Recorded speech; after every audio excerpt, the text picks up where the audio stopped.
में रुचि हो, वो चीज ज्यादा मायने लगती है कि आप उसको इजीली कैरी फॉरवर्ड कर सकते हो। तो yes, you can. Yeah, Swagat, that was a very good start of the session. So, like just now we had discussed, like you are from a developer side, you are already a developer. You are seeing the as a owner what all problems can come up on the site. So, from your like experience, whatever projects you have executed till now, do you want to share something with us, like as a, what are the owner's concern apart from the cost? Like cost, I know that is the major concern of like all the owners, right? So apart from the cost, like how can we do our project best? Like what are the things you consider before going for it? So in terms स्वागत of स्वागत स्वागत excuse me Swagat, I would like to interrupt you. yes, yes. एक बताइए मुझे, क्या कभी आपको अपना पैसा डूबने का डर नहीं सता था? सो यस, ये जो रियल एस्टेट बिजनेस है काफी कैपिटल इंटेंसिव है, काफी रिस्की बिजनेस है, और it requires lot of you know lot of things to be put together to develop a good brand or develop a good project, housing project. तो वो तो है ही, गुजराती इसके लिए वो एक थोड़ा रहता है कि पैसा लगा तो दिया, फिर डूबे ना डूबे, एक बार नैया पार हो जाए। एक बार बस कूदना तो है ही। So that is that will that my father, और the generation that I am in has, and वो विल काफी नेसेसरी है। तो वो कैलकुलेटेड रिस्क जिसको बोलते हैं, तो वो काफी नेसेसरी होता है हर एक चीज में। वो चाहे एक बेसिक आपकी, if you are changing your job from one place to another, तो उसमें भी वो आपको कहीं ना कहीं जहन में रहता ही है कि अगर मुझे नई जॉब में नहीं पसंद आई तो, या फिर मुझे वहाँ का कल्चर अच्छा नहीं लगा तो, या फिर मुझे वो काम में नई रुचि बैठी तो, पर that is that leap of faith that you have to take. ऐसे ही बिजनेसेस में, रियल एस्टेट बिजनेस में तो काफी now days it's very important that you calculate your risk, the project cost, the time overruns, अगर sales है नहीं है तो वो उसका। So you have to always be in your risk management portfolio. आप उसके बाहर नहीं जा सकते. That is very important. Yeah, Swagat, would you like to share with us, with our students rather, any of your best experience in this field? What you were not expecting and that unexpectedly happened, and that you are very happy with that. तो experience के मामले में, let's say my whole आल्मा matter, जो ये पूरा education, the one that I took, civil engineering तो करना ही था बचपन से, कि एक चीज फिक्स थी कि सिविल इंजीनियर तो बनना है, और मुझे ये डिग्री में रुचि भी थी। So I completed my education and then took my civil engineering degree from Ahmedabad in one of my colleges. But the answer to the question that you're asking कि ऐसा कौन सा experience, so then ये degree के बाद ऐसा सोचा था कि I'll come to my family business here in Ahmedabad itself, and then I'll make use of the years that I have after the degree in the business, and then I'll take the whole thing ahead. तो वहीं से शुरुआत करूंगा degree से बाद की काम की। काफी सारे मेरे कलीग्स थे जो मेरे दूसरे डेवलपर्स हैं अहमदाबाद में, तो वो उन लोगों ने डिग्री के पैरेलल ही बिजनेस स्टार्ट कर दिए थे उनके, accompanying their fathers and their team in the businesses.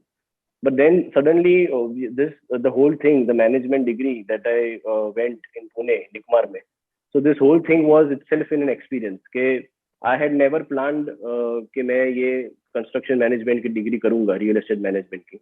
But suddenly ये जब MBA का जो चीज है, some of my friends were filling the forms and they were participating in the recruitment process, तो उन्होंने जस्ट ऐसे ही मुझे बोला कि आप स्वागत तू भी एक बार भर दे फॉर्म, देखते। तो मैंने ऐसे ही फॉर्म भरा था।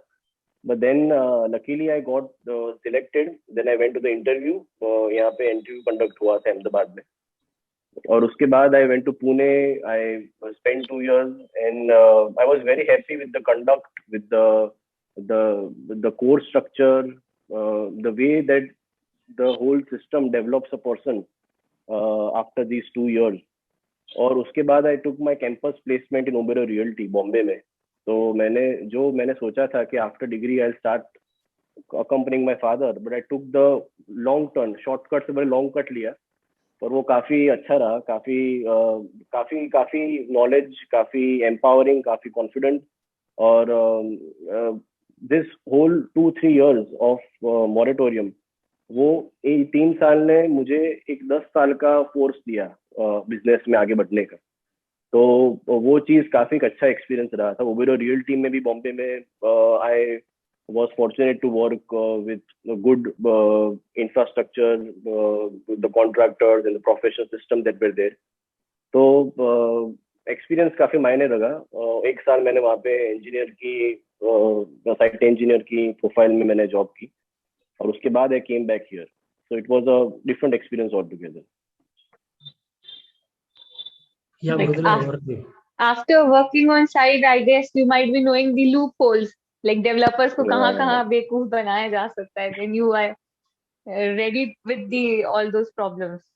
So that Yes, was a, I guess वही है कि साइट पे strategic move था वो. हाँ. Mridula, you're wrong. डेवलपर को कोई बेवकूफ नहीं बना सकता. हाँ. डेवलपर सबको बेवकूफ बनाता है. I can remember that. Yes. वो शायद Sorry, कहने में Saga. Sorry for hijacking that. वो शायद कहने में संकोच कर रही थी.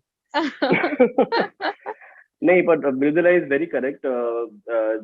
ये स्टूडेंट्स के लिए एक काफी इम्पोर्टेंट चीज है कि काफी लोग सोचते हैं कि एक्सपीरियंस लेने के टाइम पे पीपल आर वेरी एक्साइटेड. जब वो इंटरव्यू देने जाते हैं, वो ये पूरी प्रोसेस ऐसा लगता है कि सब लोग एक साथ इंटरव्यू के लिए तैयारियां करे होते हैं, सब वाइट शर्ट पहन के सब बैठे होते हैं. But then to be consistent, आप एक बार अच्छी प्रोफाइल में अगर आ जाते हो, तो मैंने काफी सारे लोगों को देखा है, काफी सारे कलीग्स को मैंने देखा है कि जॉब शुरू करने के बाद 3 महीने में 4 महीने में उनको लगता है कि अरे ये तो बोरिंग है, मुझे ये पसंद नहीं आ रहा है, मैंने तो ऐसा नहीं सोचा था. क्योंकि when you are in a internship और व्हेन यू आर वर्किंग, अब बिगिनर्स के हिसाब से तो आपको कई सारे काम ऐसे होंगे कि जो आपको नहीं करने होंगे, आपने सोचे नहीं होंगे मुझे ये काम करने पड़ेंगे, पर आपको करने पड़ते हैं. आपने इंजीनियर की डिग्री लेके मास्टर्स करके आपने ऐसा सोचा होगा कि भाई मैं जॉब पे जाऊंगा और मेरे नीचे 10 लोग होंगे और मैं सीधा साइट कमांड कर लूंगा पूरी की पूरी. But that is not how it works. When you are in a practical field, आपको बहुत बेसिक से शुरू करना पड़ता है. You have to gain confidence among your team, among your seniors, among the company that you are working with, कि आप इस पोजीशन के लायक हो. काफी सबसे पहले तो मास्टर्स करने के बाद जब आप कोई भी कंपनी में एंटर होते हो, तब ऐसा होता है कि वो कंपनी में काफी सारे सालों से एक मान लो सुपरवाइजर हो या फिर एक जूनियर इंजीनियर हो, वो 10 सालों से 12 सालों से वो काम कर रहा होता है वो कंपनी में. Just because of lack of education वो ये पैकेज पे नहीं आ सकता जो पैकेज पे आपने एंट्री ली है.